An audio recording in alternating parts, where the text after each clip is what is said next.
And so, one of the clearest patterns that continues to come up in the industry is this: the professionals who are operating at the highest level are not focused on competing with everyone else around them. Instead, they are focused on competing with themselves first. Now, on the surface, that might sound rather simple, but in practice, it represents a very different way of operating. I'm Sylvie Garibaldi, founder and CEO of a well-established marketing training and done-for-you services company, tailored specifically for the modern legal and financial professional worldwide. While it's taken some trial and error to figure out which methods get the best results for professionals who are looking to grow their practices, fast forward to today, my team and I have nailed down and perfected a process that has helped so many of our clients consistently achieve outstanding results and create a legacy for their practices. I created the Serve First, Sell Later marketing podcast to give you simple, actionable, non-salesy, and results-driven marketing to grow your legal or financial practice like so many of our clients have. If you're a lawyer, mediator, financial, or divorce professional who is looking to become highly visible and wants to create a practice that makes an impact, then you're in the right place. Let's dive in. Hello, everyone, and welcome back to episode 120 of the Serve First, Sell Later marketing podcast. I'm your host, Sylvie Garibaldi, and this is the show where we talk about growing your legal, mediation, and divorce practice in ways that feel good. No pushy sales tactics, no gimmicks, just real strategies that actually work. So there's been a growing conversation in this space about what actually separates the professionals at the top from everyone else. The ones who consistently attract strong clients, the ones who build respected, stable practices, and the ones who keep growing year after year, those are the ones I want to talk about. And I want to share the patterns that we're seeing with these types of professionals.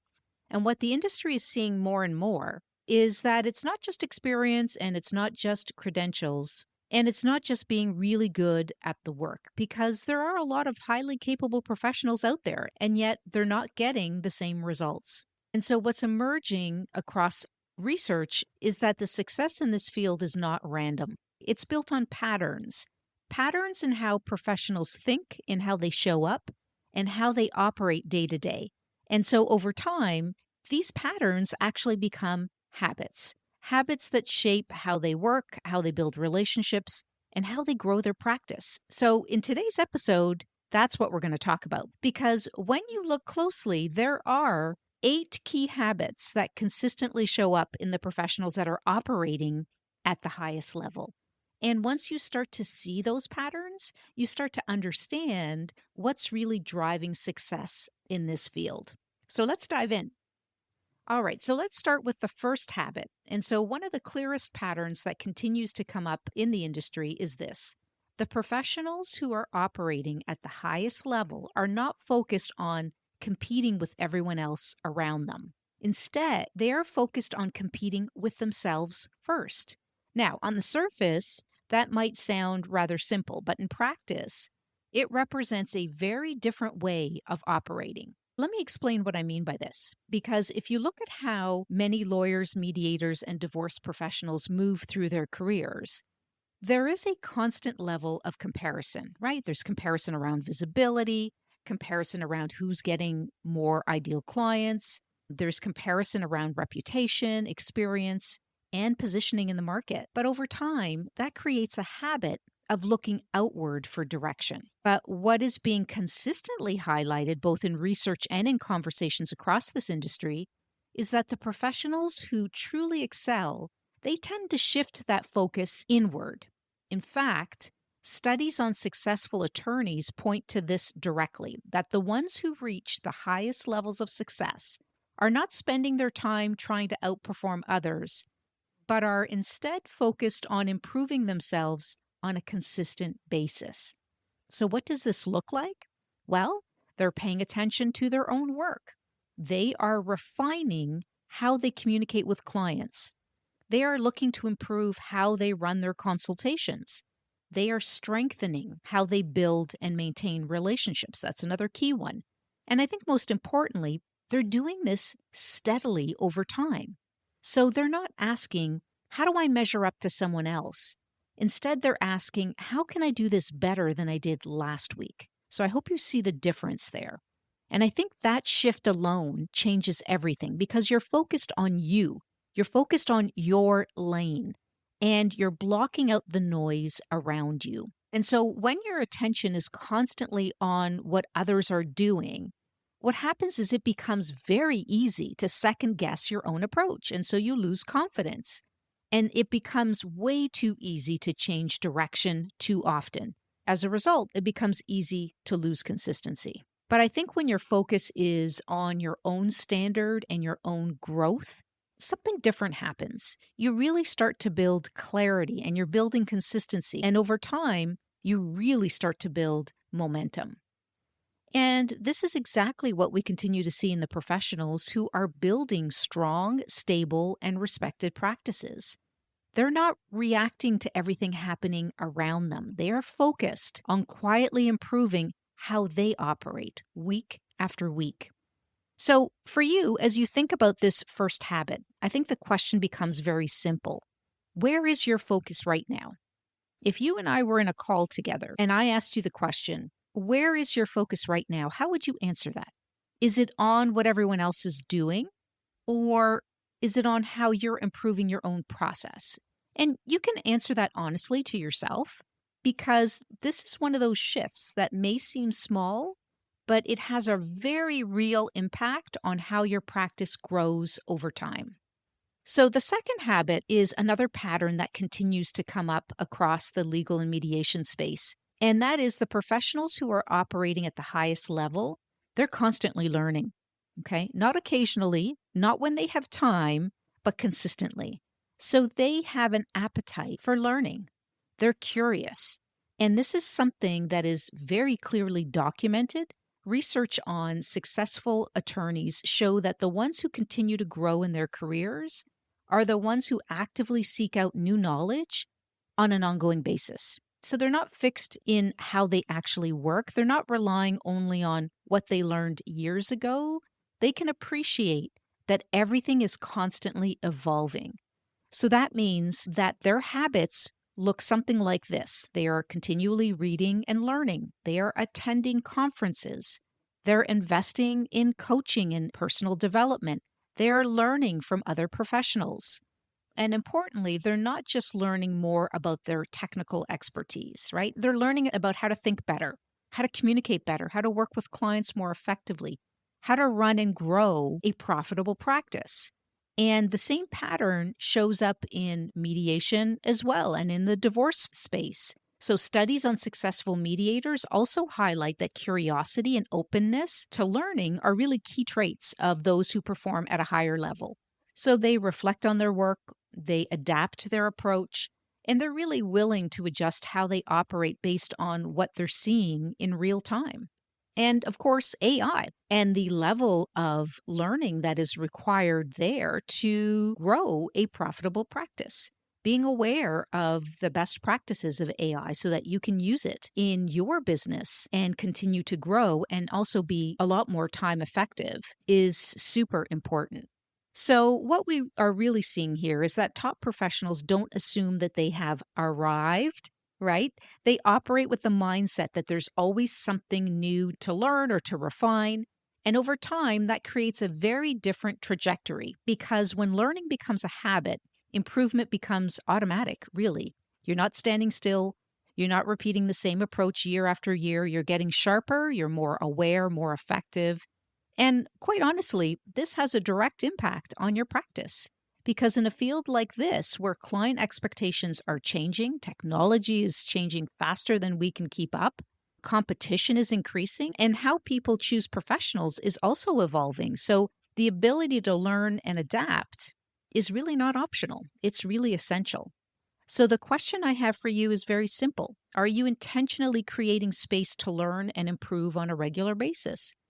Or are you relying on what you already know? I think that's an important question because professionals at the top are very clear about this. They do not stop learning, they stay curious. And that is one of the key reasons why they continue to grow, which makes a lot of sense. All right, moving into the third habit. And so this is another pattern that comes up very clearly across this industry. And it's that professionals who are operating at the highest level are consistently focused on giving value first before expecting anything in return. And this is not just a mindset, it shows up in how they behave every day. Because in fields like law, mediation, and divorce services, where everything is built on trust, what we're seeing is that the professionals who rise to the top are the ones who understand something very simple, and that is that their role is to help first. Okay, so once again, research on successful attorneys highlight this directly that the most successful ones are often the most generous with their time, their knowledge, and their expertise without expecting anything immediate in return. And so they're not operating from a place of scarcity and they're not holding everything back. Instead, they're willing to share what they know. And so this goes to the philosophy of the Serve First, Sell Later marketing podcast that you're listening to right now. This is very real. There are a lot of professionals who follow this method in serving first. And this shows up in the way that people contribute in conversations, the way they support other professionals, the way they offer insight, guidance, and perspective freely is absolutely important. And I think over time, what you'll see is that it creates something pretty powerful, and that is trust. How to build trust in this type of industry. This is a great way to do it. Give freely first. It allows for the opportunity to build trust and credibility. On top of that, it positions them as someone people naturally want to work with. But we see the same thing reinforced across the profession more broadly as well, right? The success here is deeply connected to meeting the needs of others and creating value, not just focusing on personal gain. Because the instinct is often to ask, well, how do I get more clients? Or how do I grow faster? Or how do I convert more opportunities? But I think the professionals at the top, they tend to approach it a bit differently. They will ask first, how can I be useful here? How can I add value? How can I contribute to this conversation? And how can I help this person move forward? And that shift changes how people experience them. And as a result, you'll see that it makes interactions feel more natural. It allows the relationships to grow faster and stronger. And I think it also removes the pressure from every conversation needing to lead somewhere immediately. And over time, what happens is this: opportunities start to come back to them, referrals increase, and those conversations, they open up further. And they become known as someone who adds value, not just someone who is looking for new business. Because the professionals who are doing this well, they understand something very clearly. You're not just building a practice, you are also building trust first. And when you can do that, that's how you can sustain long-term success. All right. And if you're listening to this and thinking, this makes sense, but not sure how to translate it into a system that actually works for my practice, that's exactly where we support our clients at SG & Associates. So if this is you and you're interested in learning how we can help you grow your practice in a more meaningful way, then please reach out. You can book a free strategy call with me. The link is in the show notes. So let's move into the fourth habit. So another pattern that continues to show up is the professionals who operate at this level are not just strong communicators, they are exceptional listeners. And more specifically, they listen first. Now, this is important because in most professional environments, communication is often associated with speaking, explaining your position, making your case, providing advice. But what the research and industry experience continues to show is that the most effective professionals approach communication very differently. They focus on understanding before they actually respond.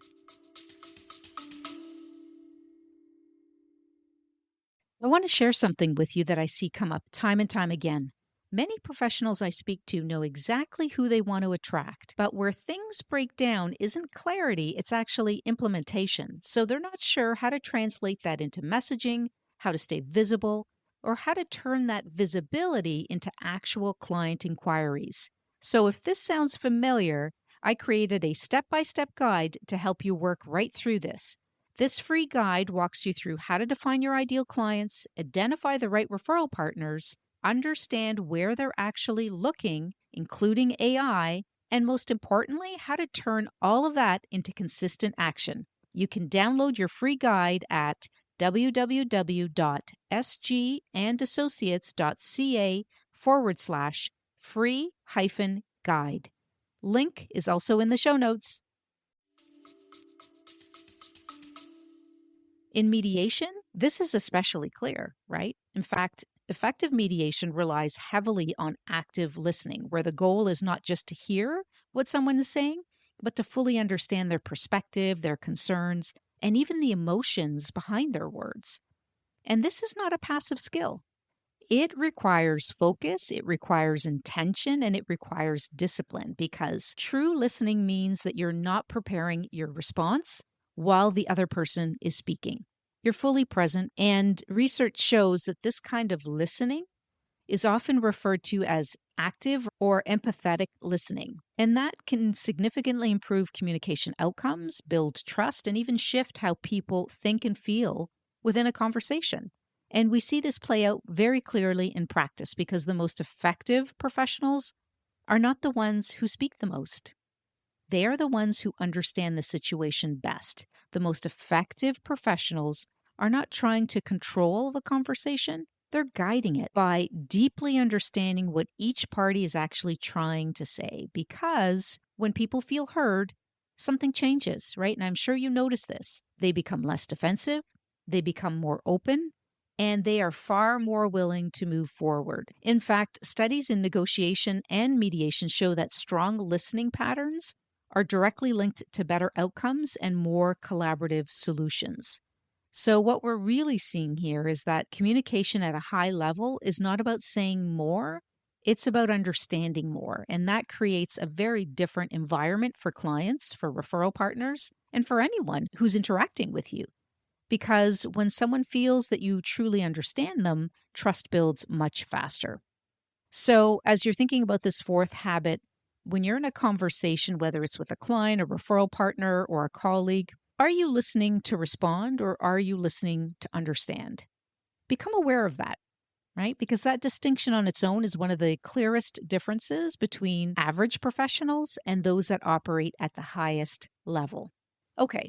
Another pattern, which brings us to the fifth habit that continues to show up, is the professionals who are operating at the highest level are not simply reacting to what's in front of them, they're thinking strategically. So let me explain, because this is a critical distinction. Because in a profession like this, it's very easy to fall into our reactive mode of working. You're responding to emails, you're managing client issues, you're dealing with your staff, you're handling urgent matters as they arise.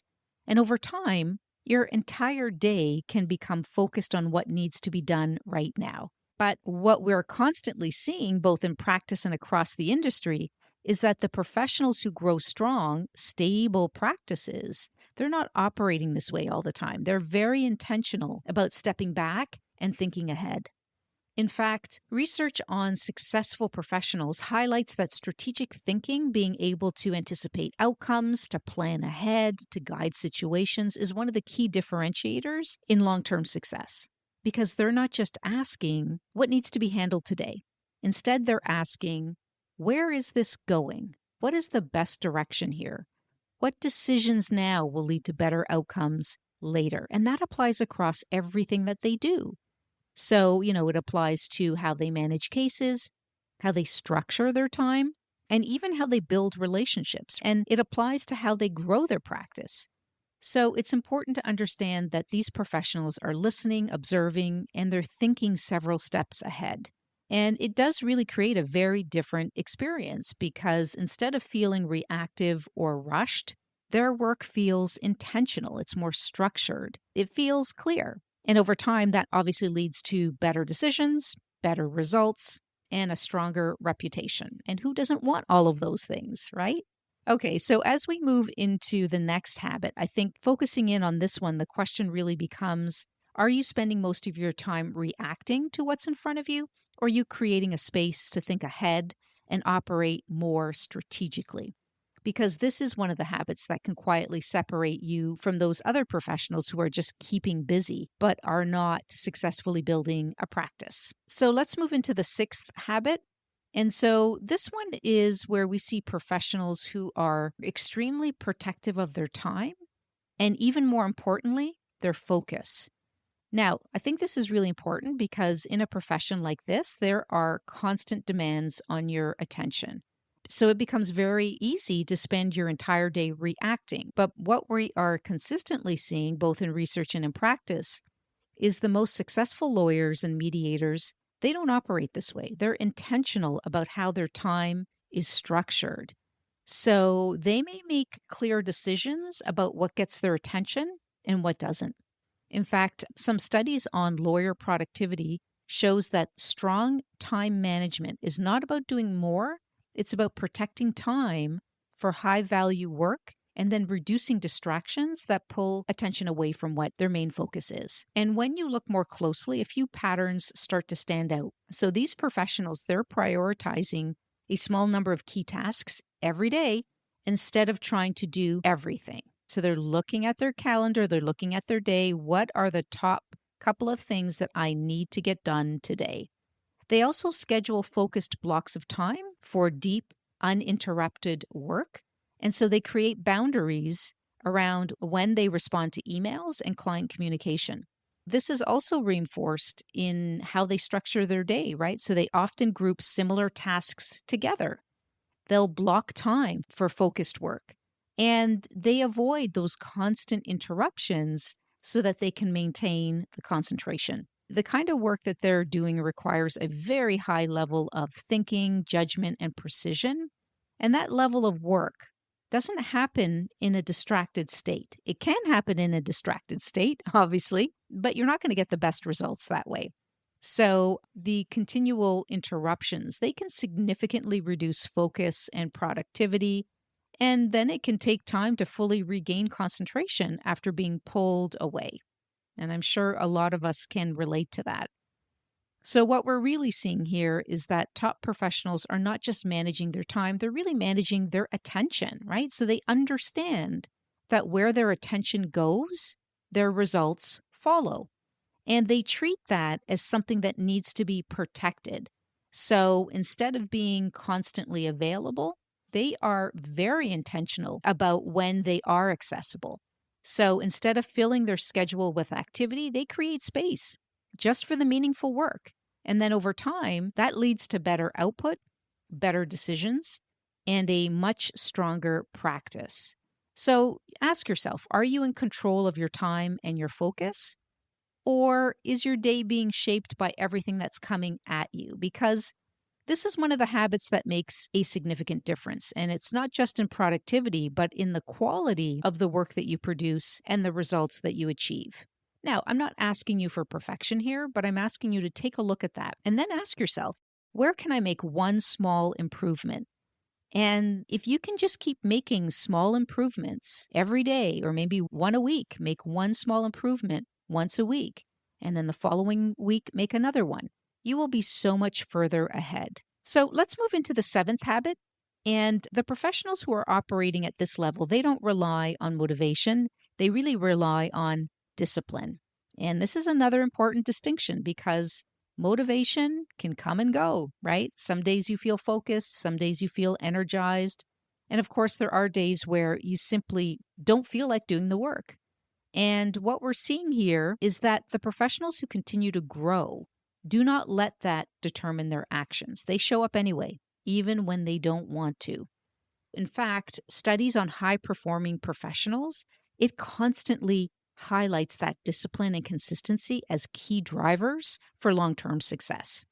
So you're not going to see bursts of effort, but steady, repeated action over time. And they don't wait until they feel ready. They don't wait until everything is perfectly aligned. They follow through on what they said they were going to do. And this shows up in very practical ways because they continue their marketing even when they're busy. They follow up with people even when it's easier not to. And then they stay consistent with their habits even when results are not immediate because they understand something really clearly. And that is results are not created in one moment. They're built through repetition, through time. And this is where many professionals unfortunately struggle because it's easy to start something, but it's so much harder to stay consistent with it. It's easy to take action when you feel motivated, but it's much harder to take action when you don't feel like it. But this is exactly where the separation happens. The professionals at the top are not doing completely different things. They are doing the same things with repetition more consistently, and they are doing the follow through. They are staying committed to the process. And over time, that consistency compounds because each action builds on the last and each effort adds up. And I think it's important to remember that nobody is perfect, right? So if they do mess up and there is a time when they're not feeling consistent, they get back on it and they make sure that they continue to create that pattern of consistency. But they also recognize that they're not perfect. And it's important to make sure that if you do slip, that you're just getting back on track. So what we're really seeing here is that discipline is not about intensity. It's really just about reliability and that consistency. It's about becoming someone who does what they say they're going to do, regardless of how they feel in the moment. So the question for you to think through is, are you relying on motivation to drive your actions? Or have you built the discipline to follow through, especially on the days when it's not easy? Because this is one of the habits that makes the biggest difference over time, and not in a single day and not in a perfect way, but in a way that you can continually do this week after week. So, another pattern we're seeing that comes up clearly in this space is that these professionals, they don't leave relationships to chance. They actually build them, they nurture them, and they do this intentionally. Now, this is important because in this profession, referrals are often talked about as if they just happen. But what we're seeing is that the most successful professionals, they're not sitting back and hoping for referrals. They're actively building the relationships that lead to them. And there's a big difference there. In fact, one of the most consistent messages across this space is this, that a strong practice is built on those relationships. And you can ask any successful professional how they built their practice, and the answer is often the same. It comes down to building relationships that they've developed and maintained over time. But here's where the difference really shows up. Top professionals, they don't treat relationships as occasional check-ins or one-off conversations. They treat them as something that requires ongoing attention. So that means they stay in touch regularly. They reach out even when there is no immediate opportunity, and they look for ways to support the people in their network. And just as importantly, I would say they focus on adding value. So that could mean sharing insights, making introductions even though they didn't ask.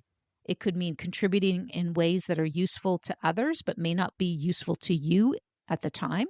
Because what we're seeing is that strong referral networks are not built through transactions, they're built through trust. And you know this already. And this trust is built over time through consistent, meaningful interaction. So professionals who actively maintain those relationships, they are the ones who are likely to generate opportunities and more referrals over time.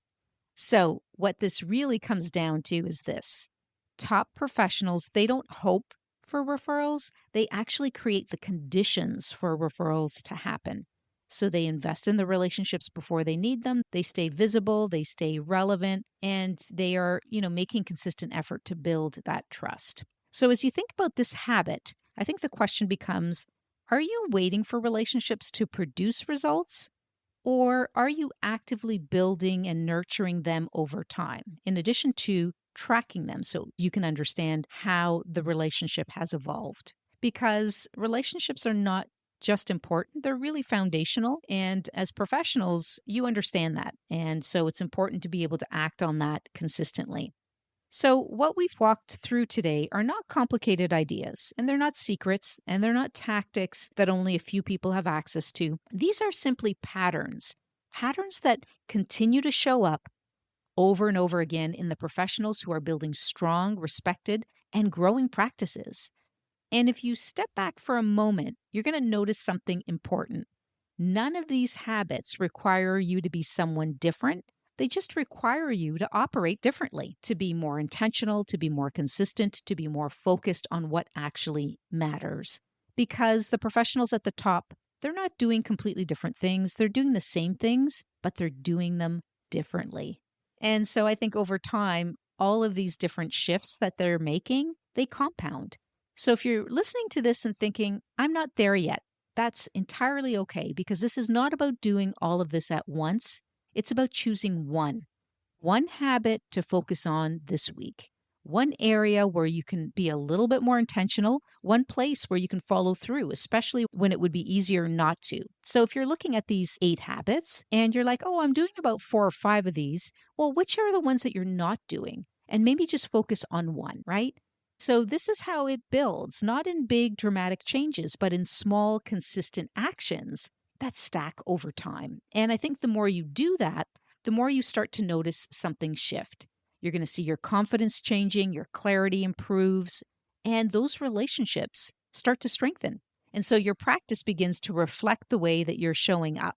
So, as we finish this episode, I want to leave you with this. Success in this field is not reserved for a select few, it's built. And it's built through the habits that you choose to practice every single day. You've got this. Thanks for tuning in today. And if you haven't already, make sure to subscribe so you don't miss future episodes packed with actionable strategies to grow your practice. See you in the next episode.